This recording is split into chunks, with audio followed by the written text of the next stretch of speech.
নিরীহ লোককে গ্রেফতার হয়রানি না করতে পুলিশের কাছে নির্দেশ আছে, এমন তথ্য জানান পুলিশের আইজিপি বাহারুল আলম। তিনি বলেন, 5ই আগস্টের পরে দায়ের হওয়া কোনো মামলায় নিরীহ লোককে যাতে গ্রেফতার ও হয়রানি করা না হয় সেজন্য পুলিশের সকল পর্যায়ের কর্মকর্তাদের কাছে স্বরাষ্ট্র মন্ত্রণালয়ের নির্দেশ রয়েছে।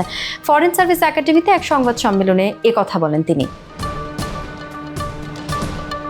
তিনি জানান, শুধুমাত্র তদন্তে যার বিরুদ্ধে দায়ভার পাওয়া যাবে তার বিরুদ্ধে ওয়ারেন্ট অফ অ্যারেস্ট চাওয়া হবে, তাকেই গ্রেফতারের কার্যক্রম নেওয়া হবে।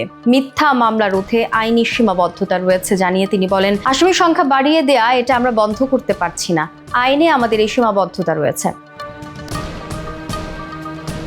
তিনি বলেন, কেউ অভিযোগ করলে তা পুলিশকে মামলা হিসেবে রুজু করতে হয়। মামলা সত্য না মিথ্যা এটা যাচাই করার কোনো সুযোগ নেই। উনি অভিযোগ যেটা আমাকে দেন ওটাই মামলা হিসেবে আমাকে নিয়ে নিতে হয়। এরপর তদন্তে গিয়ে আমি দেখি আসলে কতটুকু সত্য কতটুকু মিথ্যা। সত্য অংশটুকুই তদন্তে উঠিয়ে নিয়ে আমি আদালতের কাছে পাঠাই।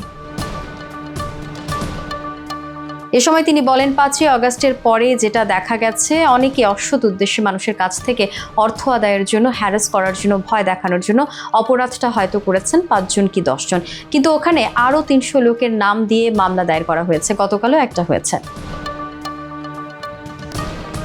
জুলাইয়ের গণ অভ্যুত্থানে কতজন পুলিশ কর্মকর্তা গুলি চালানোর নির্দেশ দিয়েছেন? সাংবাদিকদের এমন প্রশ্নে তিনি জানান, তদন্তের পুরো প্রক্রিয়া শেষ না হওয়া পর্যন্ত বিষয়টি বলা যাবে না।